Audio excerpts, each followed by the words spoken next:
Engineering की पढ़ाई करके छुट्टियों में अपने गांव आया हुआ था।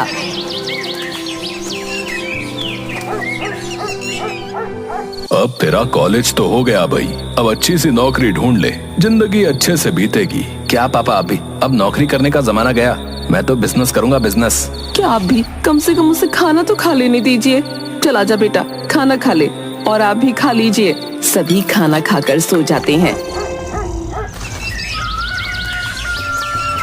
अगले दिन, अरे बेटा, तेरे कमरे में जो कबाड़ है वो इकट्ठा करके कबाड़ी वाले को दे देना। ठीक है।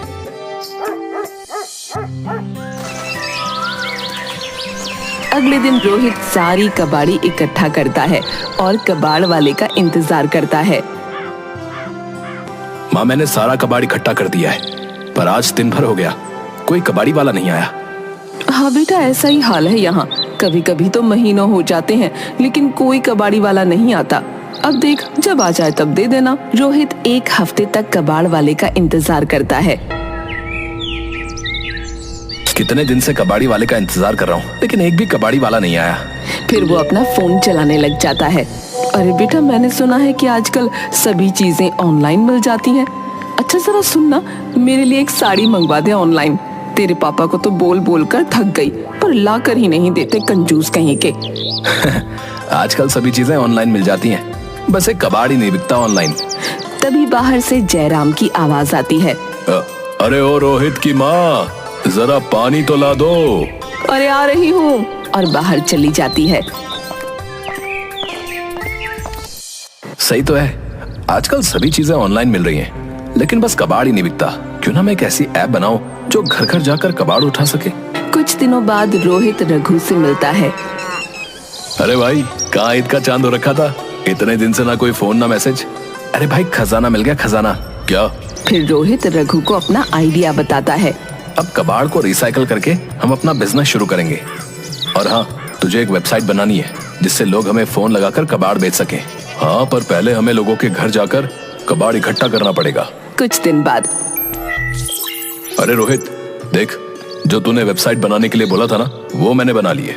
और ये देख, हमारी वेबसाइट को बहुत लोगों ने देखा भी है, कुछ ने बहुत पॉजिटिव रिस्पांस भी दिया है। और देख, कितनों ने तो अभी से ऑनलाइन कबाड़ बेचना भी शुरू कर दिया है। अब बस हमें वहाँ चलना है और उनके घर से कबाड़ उठाना है। फिर रघु और रोहित दोनों कबाड़ इकट्ठा करने के लिए घर घर जाते हैं। भैया, कोने में रद्दी पड़ी है, उठाने के बाद में वहाँ पर झाड़ू भी लगा देना। रघु को बहुत बुरा लगता है, पर वो फिर भी वहाँ से कबाड़ उठाकर अपने साथ ले आता है।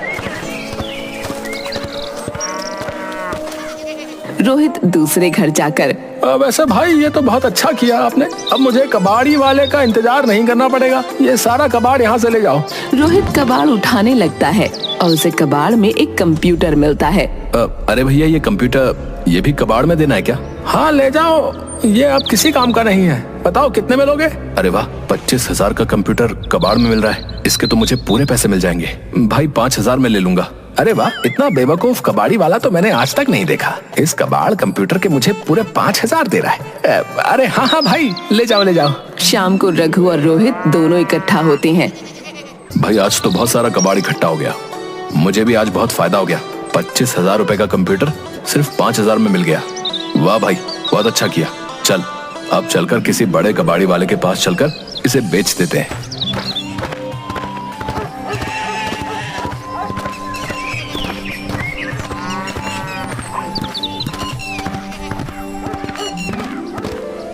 और अपनी अपनी कबाड़ी लेकर बड़े कबाड़ खाने पहुंच जाते हैं। भैया, ये सारा कबाड़ कितने में लोगे? और ये कंप्यूटर, ये कितने में लोगे? अरे भैया, इस कंप्यूटर के तो आपको सिर्फ 500 मिलेंगे। क्या? सिर्फ 500? पर ये तो बहुत महंगा कंप्यूटर है। अरे भाई, कबाड़ है तो कबाड़ के भाव में ही लूंगा ना। और वैसे भी इतने सालों से ये धंधा कर रहा हूँ, तो मुझसे बेहतर तो कबाड़ का भाव कोई जान ही नहीं सकता। मजबूर होकर रोहित और रघु को कंप्यूटर को 500 रुपए में ही बेचना पड़ता है। ठीक है भैया, ले लो। फिर रघु और रोहित दोनों मिलकर वहाँ पर अच्छे से काम देख लेते हैं और फिर थोड़ी देर में बाहर आ जाते हैं। यार, मैंने तो सोचा था कि ये काम बहुत आसान होगा, लेकिन ये तो इतना मुश्किल है। हाँ भाई, अब कुछ अलग करना है तो मुश्किल तो होगी। हाँ, और अब सोचा है तो करके भी दिखाएंगे।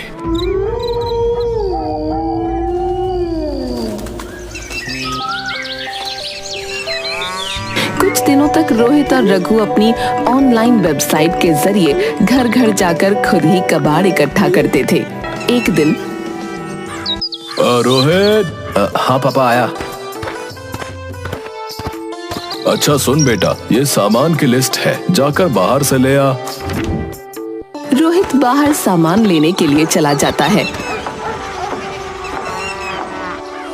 और फोन घर पर ही भूल जाता है। कुछ देर बाद रोहित के फोन पर रघु का फोन आता है। अरे फोन तो यहीं पर भूल गया। और जयराम रोहित का फोन उठा लेता है। फोन की दूसरी तरफ से रघु की आवाज आती है। अरे भाई, आज तो श्यामनगर से फोन आया था, बहुत सारा कबाड़ मिलेगा। थोड़ी देर बाद रोहित सामान लेकर घर पहुंचता है। क्या हुआ पापा, आप इतने गुस्से में क्यों लग रहे हैं? इसी दिन के लिए हमने तुझे पढ़ाया था, हैं? कि तू लोगों के घर जा जाकर कबाड़ इकट्ठा करे। खबरदार, अगर तूने ऐसा कुछ भी किया तो कोई अच्छी सी नौकरी ढूंढ और काम पर जा। कोई जरूरत नहीं है कबाड़ उठाने की, समझा? पापा मुझे एक बार काम तो शुरू करने दीजिए, और वैसे भी इसमें बहुत फायदा है। फायदा कुछ नहीं, बस तू ये काम नहीं करेगा तो नहीं करेगा। आप मुझे खुद को साबित करने का मौका तो दीजिए। आप देखना, एक दिन आप मुझ पर गर्व करोगे। हाँ, इस बात का गर्व करूंगा कि मेरा बेटा इंजीनियरिंग करने के बाद घर घर जाकर कबाड़ उठाता है ना? नहीं पापा, मेरा कहने का ये मतलब नहीं था। बस एक बार मान जाइए ना। वैसे भी आपको पता है, हम कबाड़ को रिसाइकल करके उसको फिर से उपयोग में ला सकते हैं। बेवकूफ, कैसे समझाऊं तुझे? तू तो हमारी नाक ही कटवा देगा। मैंने मना कर दिया तो कर दिया, तू ये काम नहीं करेगा। पापा बस एक बार मान जाइए ना, फिर आप जो कहेंगे मैं वो करने को तैयार हूं। अच्छा, तुझे यही काम करना है ना? तो एक काम कर ले काम, बस खुश। रोहित खुश हो जाता है। पर तू इस घर में नहीं रहेगा, जा, निकल जा मेरे घर से। रोहित रोते हुए घर से बाहर निकल जाता है।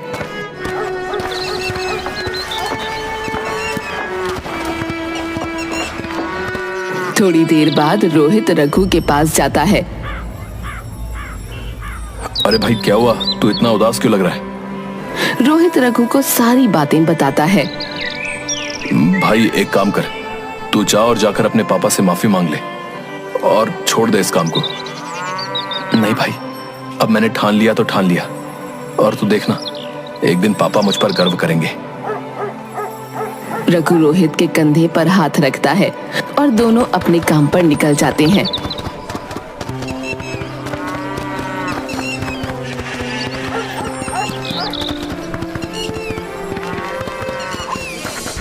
कुछ दिनों तक दोनों कबाड़ इकट्ठा कर करके बड़े कबाड़ी वाले के पास बेच देते थे और जो भी मुनाफा मिलता उसे इकट्ठा करके रख लेते थे। एक दिन रोहित और रघु दोनों कबाड़ी लेने के लिए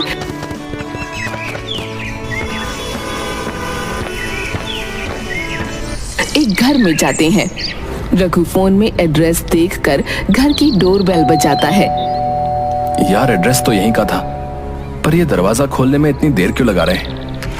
तभी दरवाजा खुलता है और अंदर से एक 70 साल का बूढ़ा आदमी बाहर निकलता है। क्या है? कौन हो तुम दोनों? तभी अंदर से एक जवान आदमी बाहर निकलता है। अरे पापा, मैंने ही इन्हें बुलाया था। ये लोग ऑनलाइन कबाड़ का बिजनेस करते हैं और आपको पता है, इन दोनों ने अच्छी खासी पढ़ाई भी की हुई है। कौन सी डिग्री ली हुई है तुम दोनों ने? वो सर, हमारे पास इंजीनियरिंग की डिग्री है। क्या इंजीनियरिंग की हुई है और कबाड़ का धंधा करते हो? तुम्हें तो कोई भी अच्छी नौकरी दे देता बेटा। फिर वो बूढ़ा आदमी अपने दोनों बेटों पोतों को बुलाता है। ये देखो, ये मेरे दोनों पोते। इसे मैं डॉक्टर बनाना चाहता हूँ और इसे इंजीनियर बनाना चाहता था, पर अब तुम दोनों को देखकर मुझे पता चल गया है कि इंजीनियरिंग करके इसका आगे क्या हाल होने वाला है। इसीलिए अब इससे इंजीनियरिंग तो नहीं करवाऊंगा। रोहित और रघु उदास मन से एक दूसरे की तरफ देखते हैं और चुपचाप कबाड़ लेकर वहां से निकल जाते हैं। यार रोहित, हमारे देश में कबाड़ी वाले की कोई कदर ही नहीं करता यार। हाँ, बात तो तू सही कह रहा है, पर तू देखना, एक दिन हम सबको दिखा देंगे कि कबाड़ी वाला होना कोई बुरी बात नहीं है। थोड़े दिन बाद अब मैं क्या सोच रहा था कि ये जो पैसे बचे हैं उनकी हम कुछ मशीनें खरीद लेते हैं जिससे हम कबाड़ को रिसाइकिल कर सकें। हाँ, और कुछ मजदूर भी रख लेंगे जिससे हमारा काम और भी आसान हो जाएगा। रोहित और रघु दोनों कुछ दिनों में मशीनें ले आते हैं और कुछ मजदूर भी रख लेते हैं। अब जहाँ भी कबाड़ी लेने जाना होता वो मजदूरों को भेज देते। एक दिन रघु दौड़ा हुआ रोहित के पास कुछ पेपर और प्लास्टिक के बोतल्स लेकर पहुंचा। अरे देख भाई, इस नई मशीन में तो ये प्लास्टिक की बोतल बिल्कुल नई जैसी हो गई। और देख ये पेपर भी पुराने पेपर से मिलकर बनाए हैं। इसी तरह से हम अलग अलग पेपर्स को अलग अलग तरह से रिसाइकिल कर सकते हैं। अरे वाह, मतलब इसे तो हम फिर से किसी नए दुकानदार के पास बेच सकते हैं। हाँ भाई, बिल्कुल। इस तरह की तो और मशीनों से हम अपना सारा कबाड़ रिसाइकिल कर सकते हैं। कुछ दिनों तक दोनों ऐसे ही मन लगाकर काम करते हैं और अपना एक बहुत बड़ा कारोबार खड़ा कर लेते हैं। अरे रघु, ये हमारी ऑनलाइन ऐप से कितने सारे लोग जुड़ रहे हैं और कितनी दूर दूर से लोग आसानी से अपना कबाड़ हम तक पहुंचा सकते हैं। इधर जयराम बरामदे में बैठा हुआ चाय पी रहा था। तभी दौड़ा हुआ एक आदमी आता है। अरे काका, अरे तुमने आज का पेपर देखा कि नहीं? अरे इसमें अपने रोहित भैया का फोटो छपा है। क्या? रोहित का फोटो? हाँ काका, देखो, उन्होंने अपने ऑनलाइन कबाड़ के बिजनेस को कितना बड़ा कर लिया। और तो और दूर दूर से उन्हें कबाड़ भी मिलता है और वो उस कबाड़ को रिसाइकल करके किसी बड़ी फैक्ट्री में भी बेचते हैं। क्या? सच में? हाँ काका, यकीन ना हो तो खुद ही देख लो। मैंने अपने बेटे को क्या कुछ नहीं सुनाया और वो मुझसे कहता रहा कि एक बार मेरी बात मान लो, पर मैंने उसकी एक नहीं सुनी। अब वो मुझे कहाँ मिलेगा? अरे काका, अरे इतनी फिक्र काहे कर रहे हैं? रोहित भैया का फोन वहां घुमाओ और बात कर ले। फिर जयराम कांपते हुए हाथों से फोन लगाता है। दूसरी तरफ, हेलो, रोहित कबाड़ी वाला स्पीकिंग। अब यहाँ पर भी एक बहुत बड़ा कबाड़ है। क्या आप उसे अपने साथ नहीं लेकर जा सकते? रोहित अपने पापा की आवाज पहचान जाता है। पापा?